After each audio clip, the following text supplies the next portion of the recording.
ఇప్పుడు వరకు మాకు రాష్ట్ర వ్యాప్తంగా నమోదైన రిక్వెస్ట్లు ఈ మార్పుల కోసం 3,27,809.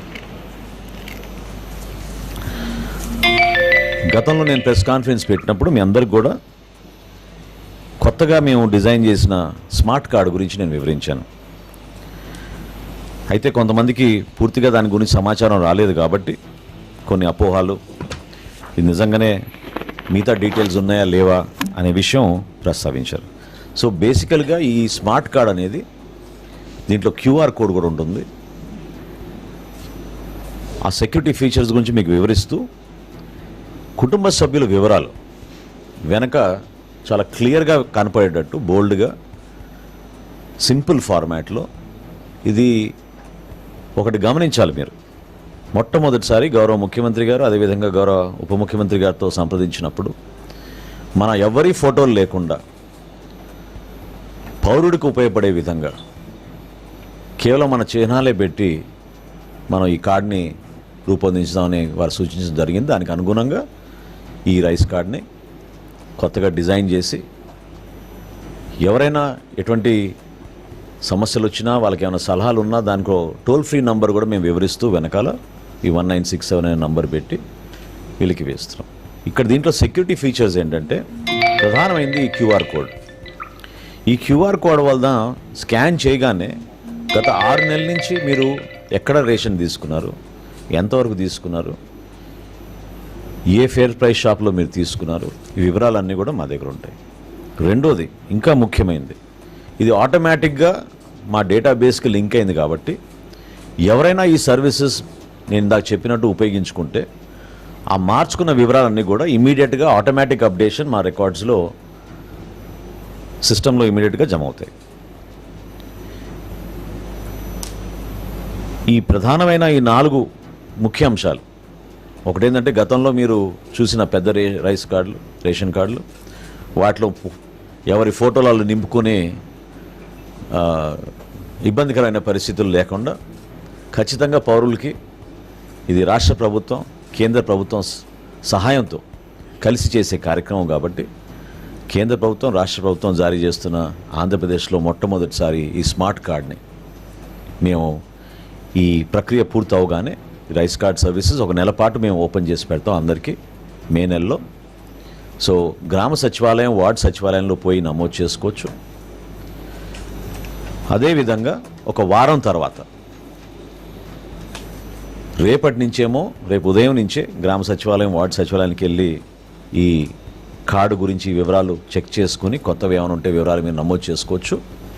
వచ్చే వారం నుంచి ఏ విధంగా రాష్ట్ర వ్యాప్తంగా ఒక మార్పు తీసుకొస్తున్నాం పరిపాలనలో స్మార్ట్ గవర్నెన్స్ ద్వారా, వాట్సాప్ ద్వారానే ఈ సర్వీసెస్ ఎనేబుల్ చేస్తున్నాం. సో పౌరులందరికీ కూడా ఈ వెసులుబాటు కల్పించి రాష్ట్ర వ్యాప్తంగా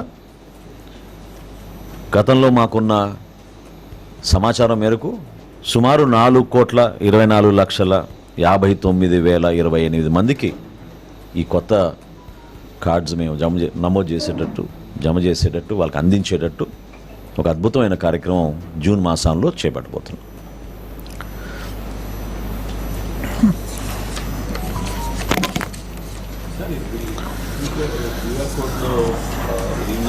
మార్పులు చేతులు దాంట్లోనే ఎంటర్ చేసుకుంటూ బై డిఫాల్ట్గా అదే మారిపోతుందని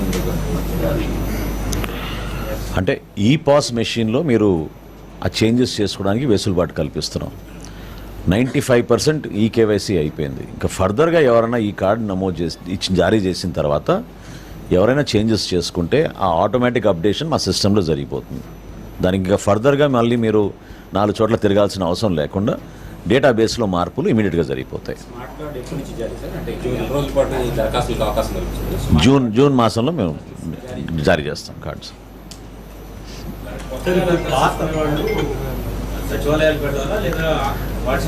రేపు ఉదయం నుంచి గ్రామ సచివాలయం, వార్డు సచివాలయంలో ఈ సర్వీసెస్ ఎనేబుల్ అవుతున్నాయి. వాళ్ళందరూ కూడా పోయి నమోదు చేసుకోవచ్చు, మార్పులు చేయొచ్చు. వచ్చే సోమవారం నుంచి, అంటే ఈ వారం కాకుండా వచ్చే సోమవారం నుంచి కమిషనర్ గారి ఆధ్వర్యంలో ఈ స్మార్ట్ గవర్నెన్స్లో భాగంగా వాట్సాప్ ద్వారానే ఈ సర్వీసెస్ అన్నీ కూడా ఎనేబుల్ చేస్తాం. ఇందాక నేను మీకు చెప్పిన 6 సర్వీసెస్ కూడా నెక్స్ట్ మండే నుంచి నమోదు చేస్తాం. ఆల్రెడీ గవర్నమెంట్ ఒక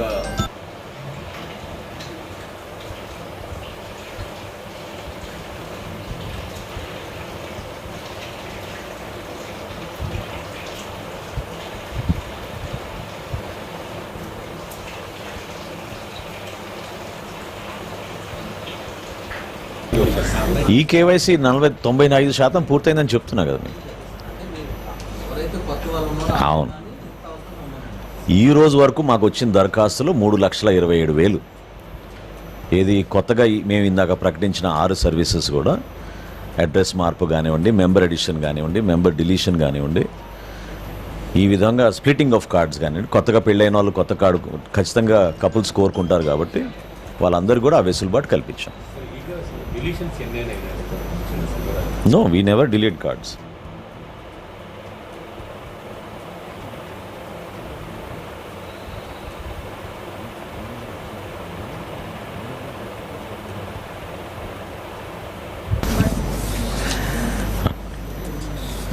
ఇది ఏం లేదు. నేను మీకు ఇచ్చిన సంఖ్య ఇంకా అంతకన్నా ఇంకేముంటుంది చెప్పండి.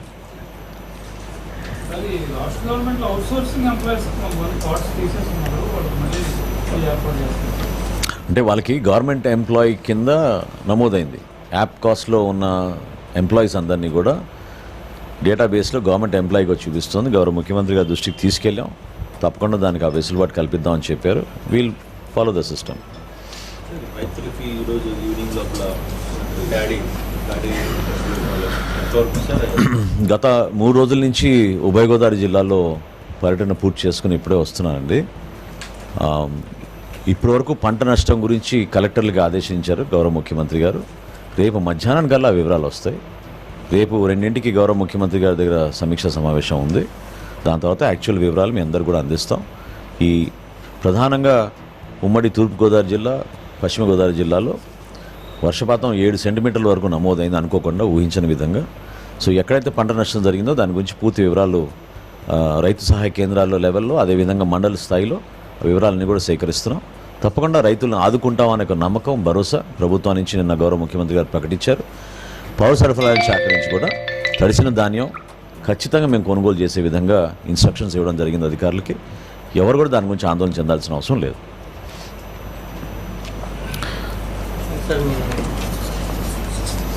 ఇంకొక చెప్పండి.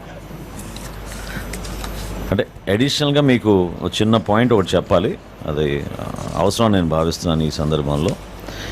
దీపం 2 ఇది కూడా నేను మీకు గతంలో చెప్పాను. మొదటి విడతలో చాలా అద్భుతంగా ఆ కార్యక్రమాన్ని ప్రజల్లోకి తీసుకువెళ్ళాం. ఈరోజు వరకు రాష్ట్ర వ్యాప్తంగా ఈరోజు ఉన్న సంఖ్య 1,50,19,303 మందికి మేము ఈ దీపం 2 పథకం కింద గ్యాస్ సిలిండర్ సబ్సిడీస్ అందించడం జరిగింది.